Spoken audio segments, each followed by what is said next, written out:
Euronet Plus. Está no ar mais uma edição do Casa Comum, como sempre com Mariana Vieira da Silva, deputada e dirigente do PS, e com Duarte Pacheco do PSD. Bem-vindos. Esta tarde começa a ser discutido o Orçamento do Estado na Generalidade no Parlamento. Será votado amanhã, tem aprovação garantida pela abstenção do Partido Socialista, mas uma das maiores incógnitas é saber se o Governo vai ou não fazer uma atualização extraordinária das pensões. Mariana Vieira da Silva, começava por si. Se o Governo não avançar, o PS pondera avançar com esta proposta ou tem medo que possa causar desequilíbrios orçamentais? Bom, eu julgo que o Partido Socialista tem sido muito claro quanto às suas linhas gerais neste orçamento. O orçamento está viabilizado e, para o Partido Socialista, nenhuma das medidas que eventualmente possa ser aprovada na especialidade pode pôr em causa a situação de equilíbrio nas contas públicas. A questão aqui não é essa. A questão aqui é qual é a efetiva margem e qual é a efetiva solução nas contas públicas, porque vamos vendo alguns anúncios, também por porta-vozes não oficiais, comentadores televisivos, de que o Governo se prepara efetivamente para um bónus nas pensões. E aí o Partido Socialista tem uma posição que é muito clara. As pensões, já foi o tempo em que o Governo decidia quando e como é que atualizava as pensões. As pensões têm uma lei de atualização que pode ser melhorada se o Governo entender e se existir margem. Mas esta ideia de que uma pensão é uma espécie de bónus, uma espécie de prémio de fim de ano, que ora um ano há, ora outro ano não há, não é bom. Acha paternalista? Não, o meu tema não é esse. O Partido Socialista utilizou uma medida desse tipo quando tivemos um pico de inflação de 8% e era preciso uma resposta rápida. A questão é que isto volta a agitar a ideia, que foi verdadeira nos anos 90, de que só se atualizam as pensões em ano eleitoral, no mês que dá mais jeito, e isso é uma ideia perigosa da qual nós devemos fugir.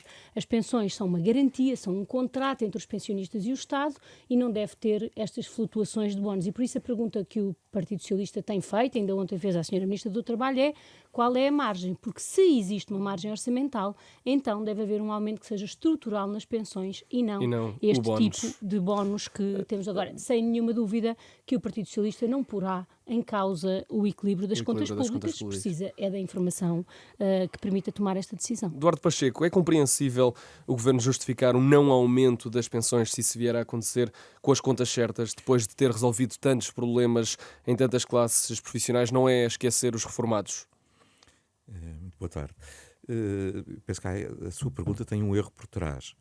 É que está previsto o aumento das pensões. Então, não há aumento. Há o aumento das pensões de acordo com a lei. Sim, estou a referir-me ao extraordinário. Pronto, eu percebi. Mas é por dizer que não é, pode passar para a ideia às pessoas que as pensões estão congeladas. Não, vão ser atualizadas ao nível da inflação. E de acordo com a lei, que tem em conta a inflação, e bem, porque os governos têm que cumprir a legislação, já às vezes, quer com os municípios, quer com as regiões autónomas, quer com os pensionistas, um conflito dizendo que o governo não estava a cumprir a lei. Não, o governo tem que cumprir a lei e tem que fazer esse aumento. Agora, a questão é o tal aumento extraordinário. E aí decorre se existe um aumento extraordinário que seja incluído na própria pensão, tem aqui um problema. É que fica para todo o sempre. E isso significa que hoje estamos com um excedente na Segurança Social e isso é fazível, mas nós não sabemos daqui a 3 anos qual é a situação e ninguém quer passar por aquilo em que já vivemos atrás, há uns anos, com cortes de pensões. Por isso é que vale mais fazer as coisas com conta, peso e medida para evitar que isso aconteça. A promessa que o Governo fez foi que a meio do ano, vamos dizer assim, com a evolução da execução orçamental, consegue prever se há margem para fazer um aumento extraordinário, um bónus, porque não é aumento da pensão em si, mas para dar algo mais aos pensionistas ou não. E parece-me sensato. Não pode ser lido como eleitoralismo, como dizia Mariana Vieira da Silva? Quer dizer, se aumentar, havendo disponibilidade para aumentar, com ser esse aumento é eleitoralista, eu diria, então o Governo tem possibilidade, não o pode fazer para não ser acusado, não deve fazê-lo. Eu acho que há aqui só um equilíbrio que eu gostaria de realçar. É que, como sempre, porventura o centro, o ponto intermédio é a melhor solução. O que significa o quê?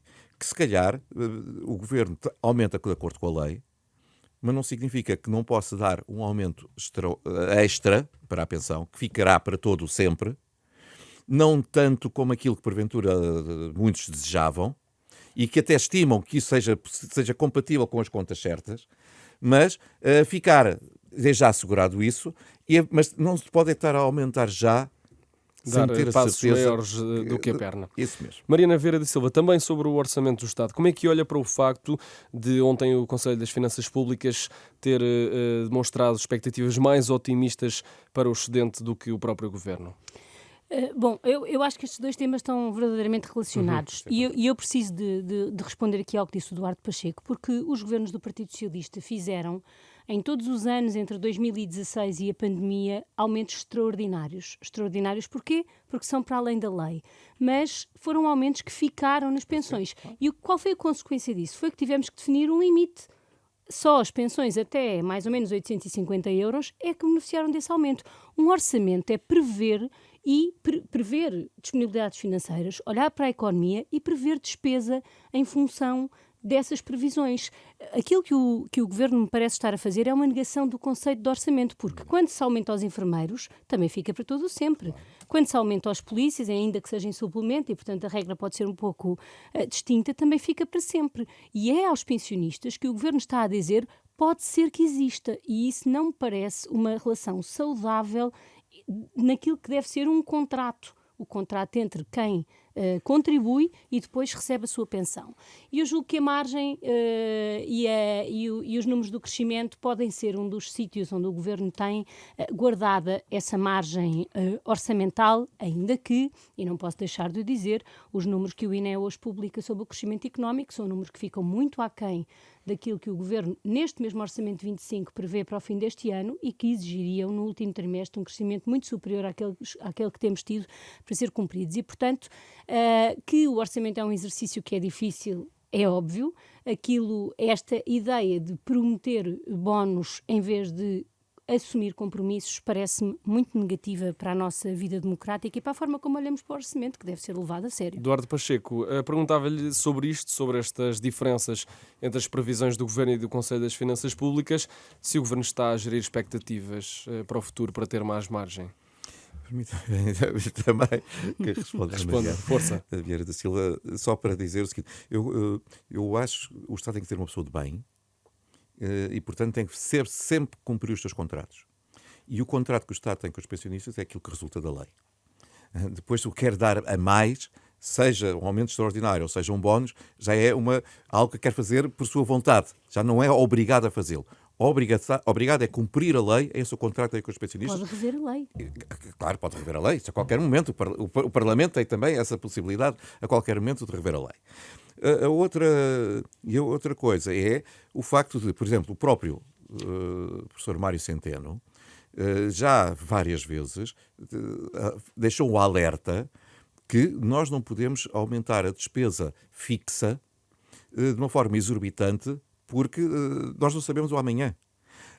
E, portanto, daí que não se pode dar, no mesmo ano, a enfermeiros, a polícias, a professores, a isto e aquilo e aquilo outro, a vários grupos, e depois ainda querer pôr em cima mais um aumento fixo para outros grupos, nomeadamente para pensionistas, que têm o aumento corrente da lei. Se as coisas correrem bem, Deus queira que sim, que seja possível dar esse dinheiro às pessoas e até concordo com a Mariana.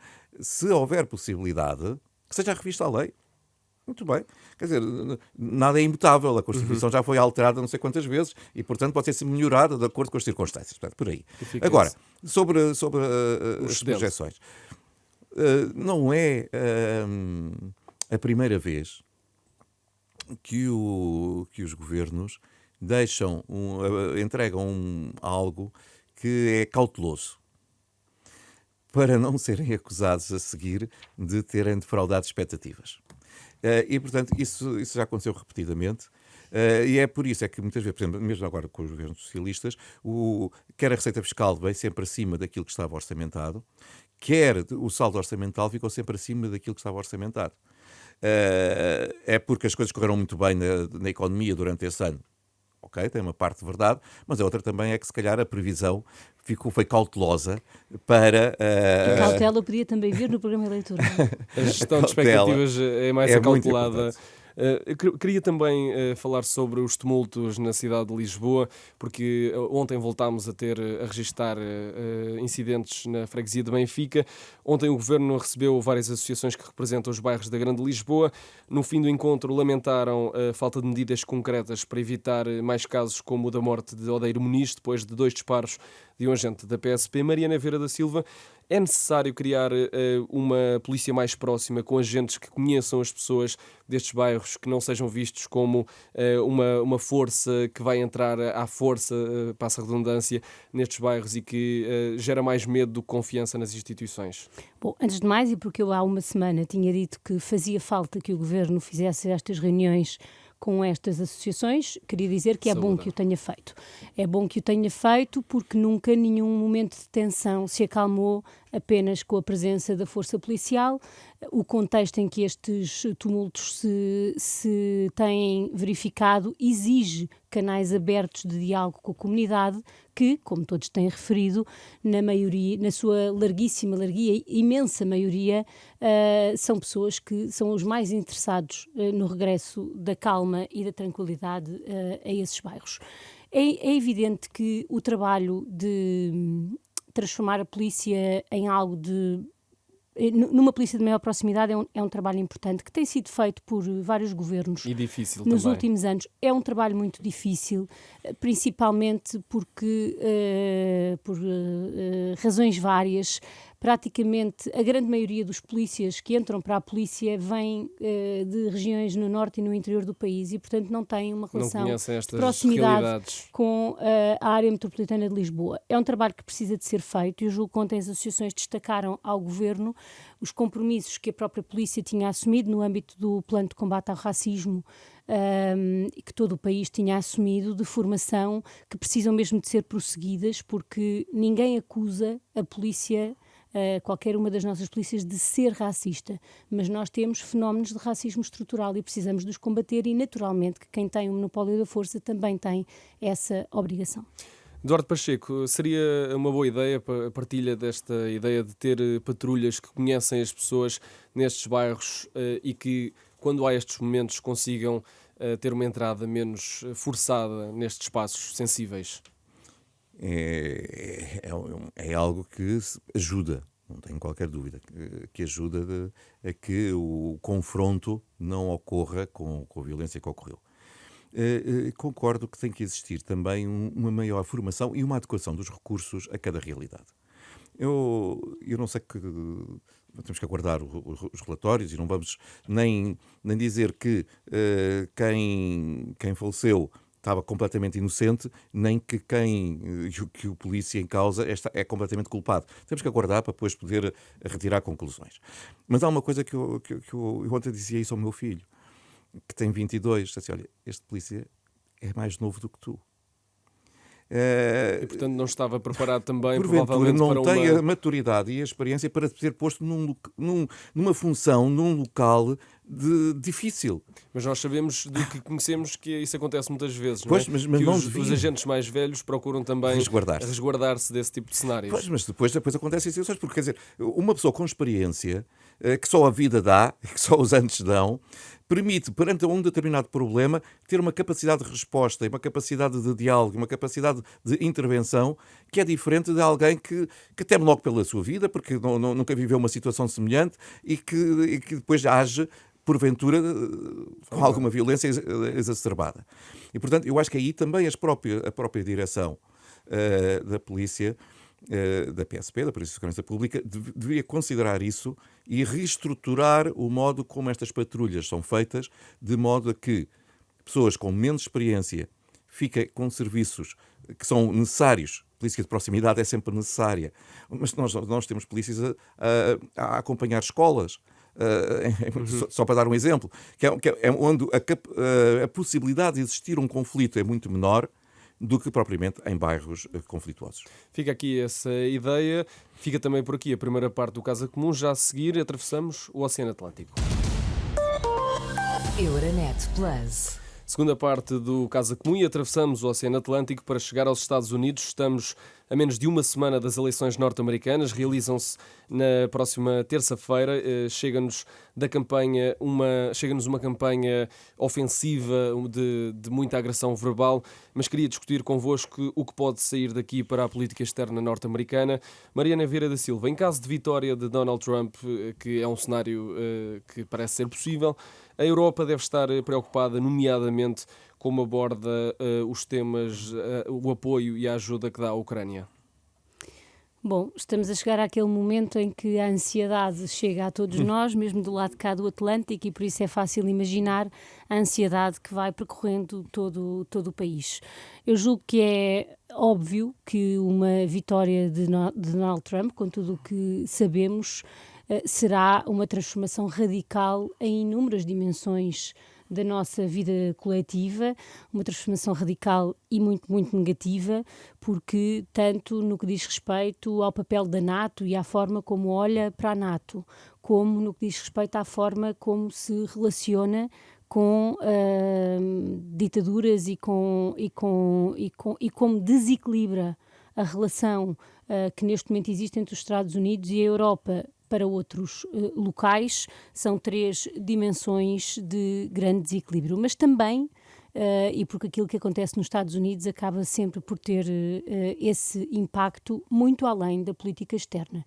Em toda a forma como nós olhamos para temas que são centrais na campanha dos Estados Unidos neste momento, como o tema das migrações, o tema da mobilidade social, o tema da resposta à inflação, o tema do protecionismo, económico, em todas estas dimensões nós teremos transformações com um impacto inimaginável e muito provavelmente muito maior do que aquilo que aconteceu no mandato de 2016 a 2020. De Donald Trump. Duarte Pacheco, a União Europeia deve contar menos com a Casa Branca caso o presidente Donald Trump seja reeleito? Sem dúvida, mas permita que eu diga, eu ainda tenho uma esperança.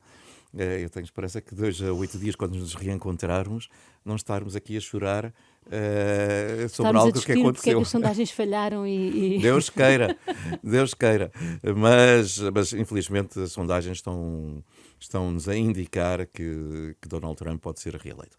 E olhando para o primeiro mandato, nós já vimos, já temos uma experiência, o isolacionismo, o desrespeito por aquilo que são acordos internacionais, saiu do Acordo de Paris, saiu da Unesco, saiu da União Interparlamentar, vetou financiamento à União Europeia, às Nações Unidas.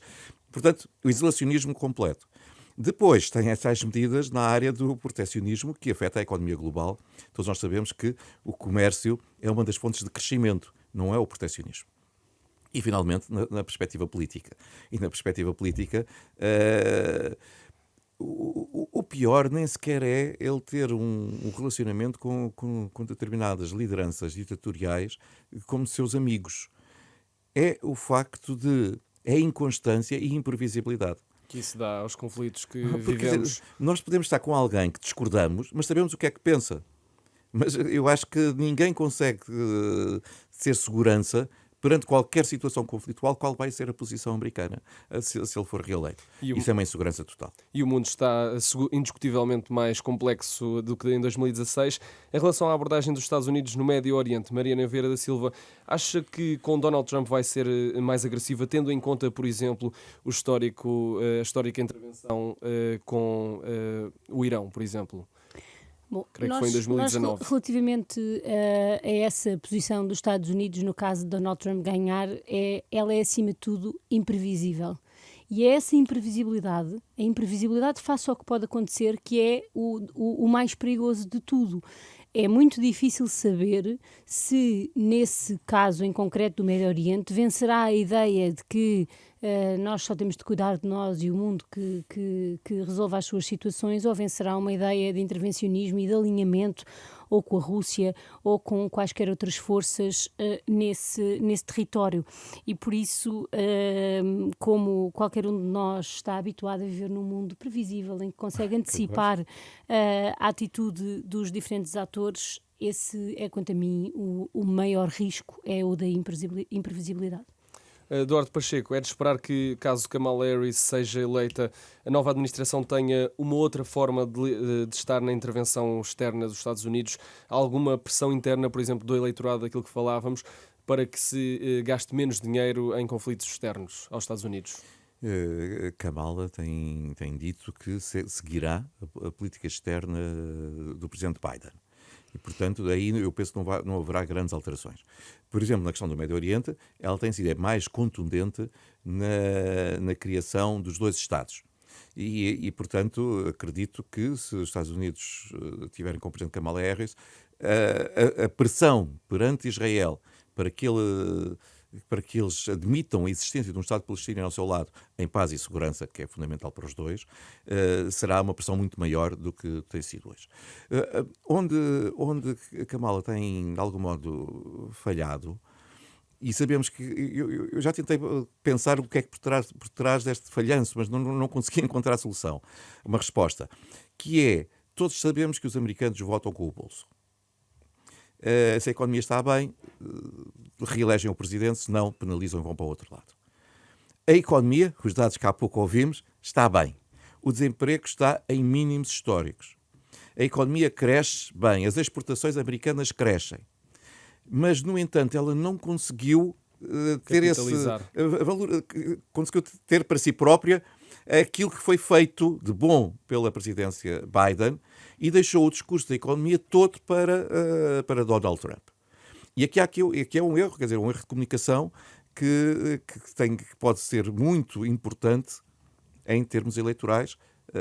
Esperemos que não o seja, significa que ela ganhava, mas eu começo a pensar que o erro vai ser mesmo fatal. Para terminar, um minuto a cada sobre a forma como esta eleição dos Estados Unidos também pode contribuir ou não para a valorização da ONU, das Nações Unidas, que nestas semanas tem estado claramente sob ataque também por parte do Estado israelita.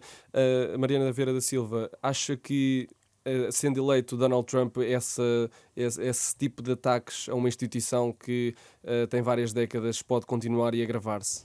Infelizmente sim, tanto do ponto de vista dos ataques verbais como do ponto de vista da ameaça quanto ao financiamento. Julgo que a todos os títulos uma vitória de Donald Trump na próxima terça-feira teria consequências muitíssimo gravosas, quer para as instituições, quer para o nosso futuro coletivo e por isso mesmo creio que todos ansiamos a chegada da manhã de quarta-feira com boas notícias. Duarte Pacheco, partilha desta opinião? Uma eleição de Donald Trump fragiliza ainda mais a posição das Nações Unidas neste momento? Não tenho dúvidas, as Nações Unidas já hoje recebem menos dos Estados Unidos que aquilo que recebiam tradicionalmente, e isso tem repercussão na execução dos seus programas, nomeadamente dos seus programas humanitários. Mas não temos qualquer dúvida, se Donald Trump for eleito, o corte no financiamento vai ser brutal. E, para além disso, completamente desrespeito. Quer dizer, nós podemos ter Estados que agem fora da Carta das Nações Unidas. Por exemplo, Israel, neste momento, ao estar a atacar, como tem de forma desproporcionada, Gaza, está a violar a Carta das Nações Unidas. Não temos qualquer dúvida. Outra coisa, a Rússia, quando invadiu a Ucrânia, mesma coisa. Mas outra coisa é ter também os Estados Unidos a ser um dos violadores.